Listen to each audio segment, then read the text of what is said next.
Oi, Elaine, tudo bem? Então, foi assim,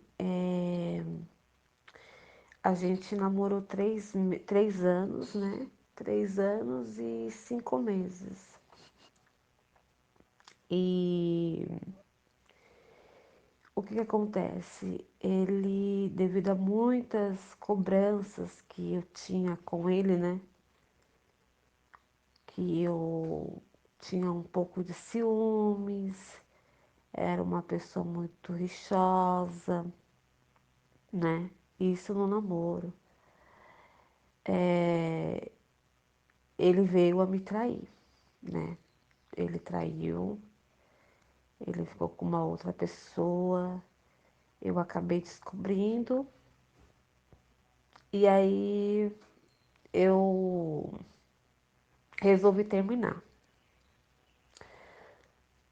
Aí o que que acontece? Ele até então tinha se arrependido, veio me procurar, veio querer pedir perdão, e aí eu dei uma chance, né?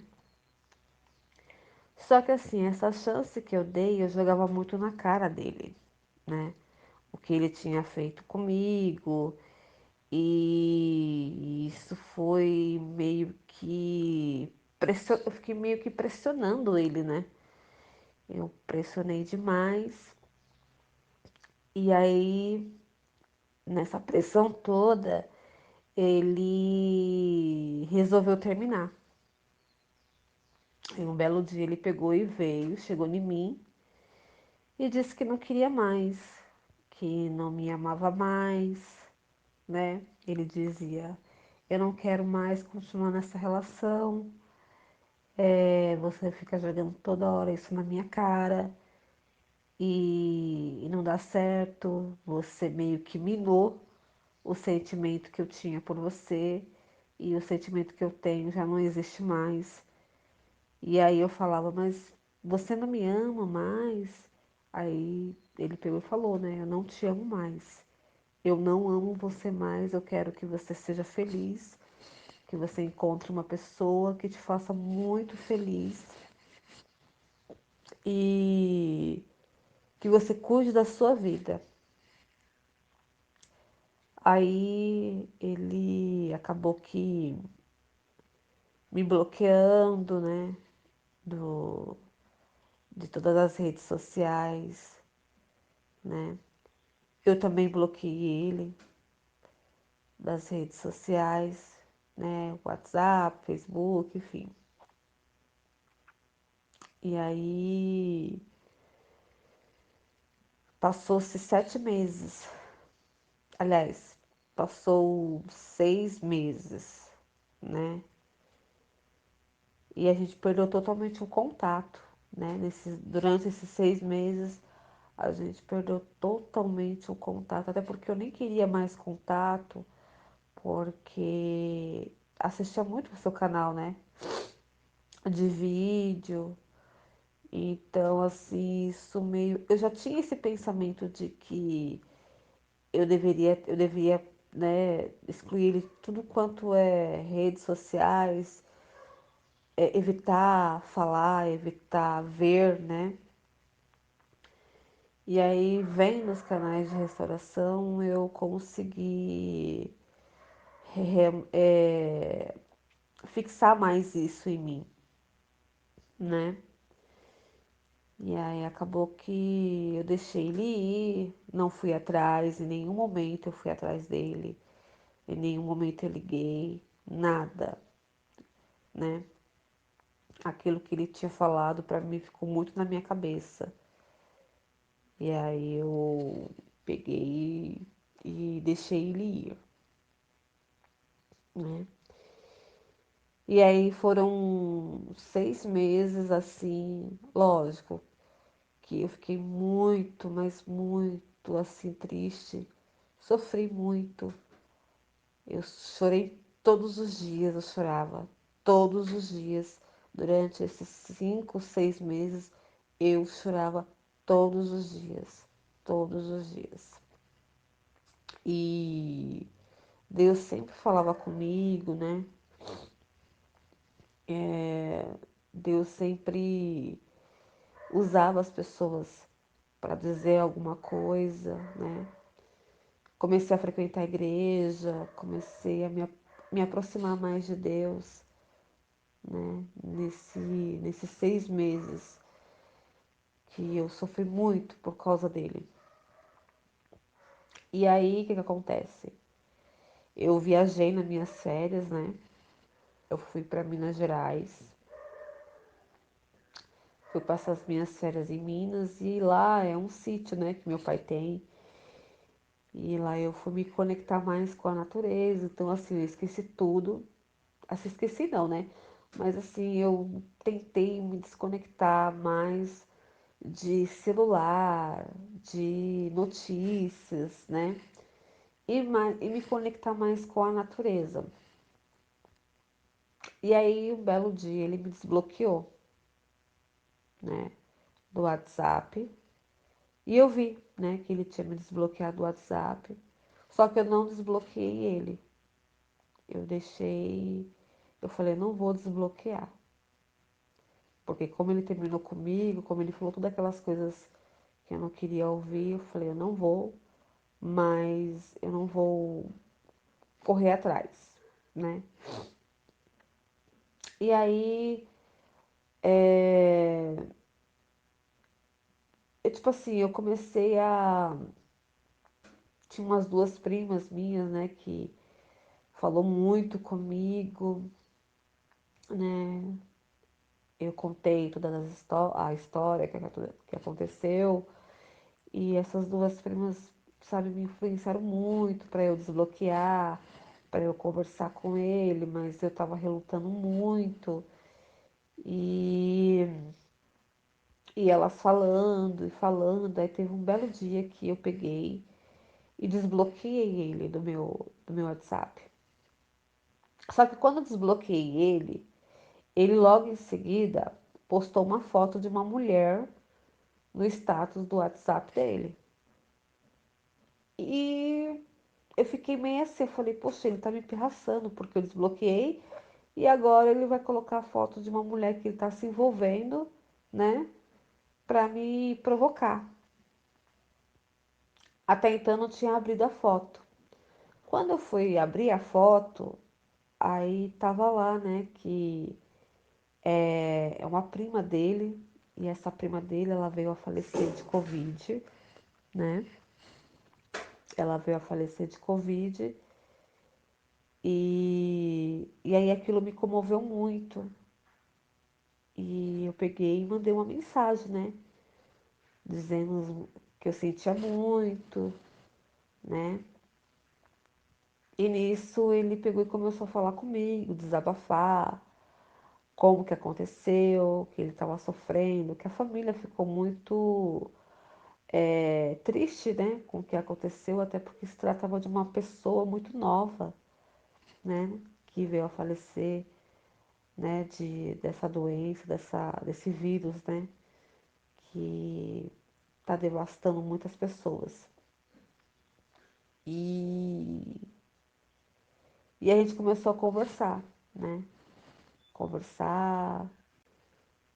Aí nessas conversas ele tocou em uma reaproximação. Ele dizia que o amor dele não tinha acabado, que estava muito vivo, que estava muito presente. E aquilo eu fiquei até meio confusa, porque, poxa, ele falou que não me amava mais. E depois de algum tempo ele veio a falar para mim que o amor dele nunca tinha acabado, que estava muito vivo, né? Muito presente. E nisso a gente começou a conversar, né? Eu também conversei com ele e, e a gente foi se acertando, né? Foi conversando, foi colocando uns pingos nos is. E uma coisa que ele falou pra mim é que ele teve o deserto dele também, né? Não só eu tive o meu deserto, mas ele também teve. Porque quando ele terminou comigo, ele não terminou porque ele não me amava mais. Ele disse que terminou, mas gostando de mim, me amando, né? Gostando muito de mim, mas ele tinha que terminar porque ele era um meio de fuga. Ele queria fugir daquela situação. E ele até ficou com outras mulheres, né, e tudo mais. Mas mesmo assim, o sentimento dele ainda não tinha acabado, né? Estava muito vivo, muito presente. E ele não me esquecia. Ele até guardou um porta-retrato com fotos que eu dei para ele, né? Ele tinha até ele achou um desenho que minha filha, né? Essa filha minha que eu tenho, ela é fruto de um outro relacionamento que não deu certo. E aí ela desenhava muito para ele, né? E disso ele achou um desenho no porta-luvas do carro dele, de muitos anos, né? De muito tempo, de quando minha filha tinha uns 6 anos. Hoje ela vai completar, esse ano ela vai completar 9 anos. E aí ele achou esse desenho, guardou. E o porta-retrato também ele guardou, né? Então são coisas assim que estavam muito presente na vida dele. Por mais que a gente estava muito distante, o sentimento, não só dele como o meu também, estava muito presente. Ele não conseguia esquecer, né? E uma coisa interessante que ele veio a falar para mim é que eu perguntei, né, se ele era feliz, a vida que ele tinha escolhido. E ele falou que não. Ele falou assim, eu não era feliz.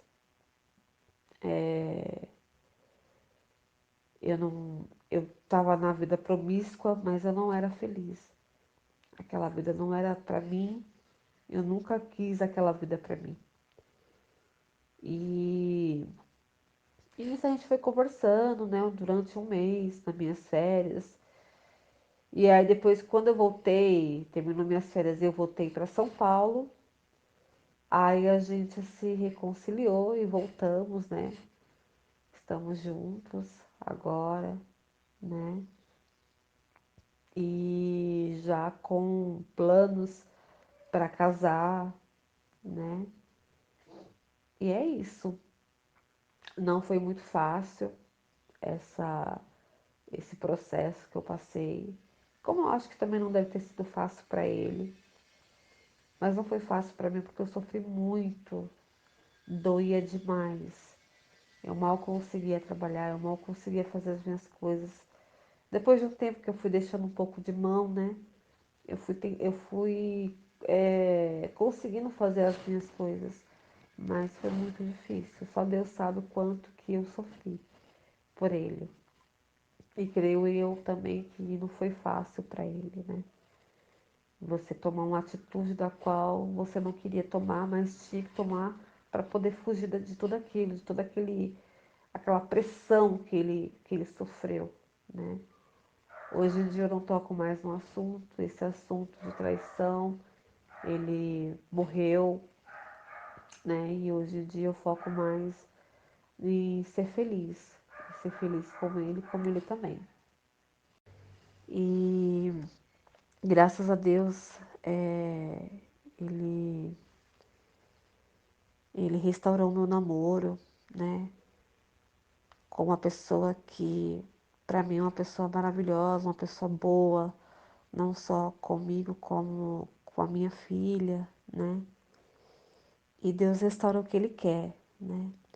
Muitas das vezes nas minhas orações eu sempre dizia para Ele, para Deus, que eu só queria que a restauração se fosse da vontade dEle, né? Eu não queria que fosse a minha vontade, mas sim a vontade de Deus, porque a vontade dele é boa, perfeita e agradável. Então, sempre nas minhas orações que eu orava, eu sempre pedia muito a vontade de Deus, não a minha vontade, né? Até porque se trata de um namoro, não de um casamento. Então era sempre a vontade dele. que se ele tivesse que voltar, que voltasse totalmente transformado, né? E muitas das vezes eu fiz campanhas, né? Pedindo um discernimento, um sinal para Deus, e muitas das vezes ele falava comigo, né? Através de pessoas, da palavra, e isso foi me fortificando muito, né? É claro que eu também tinha que me restaurar, eu tinha que mudar muita coisa em mim, né? Porque claro que a maior parcela de culpa foi a dele, né? Mas eu também tinha um pouco de culpa nisso, né? Uma parcela de culpa, né? Então eu tinha que mudar um pouco o meu jeito, a forma que eu falava com ele, a forma que eu cobrava dele. Então muita coisa assim eu tive que mudar, né? E Deus foi vendo a minha transformação até que a restauração ela veio, né? E os dois estão mudados, transformados. E a gente tenta fazer de tudo para que a nossa relação fique bem, né? Um respeitando o lado do outro. E é isso.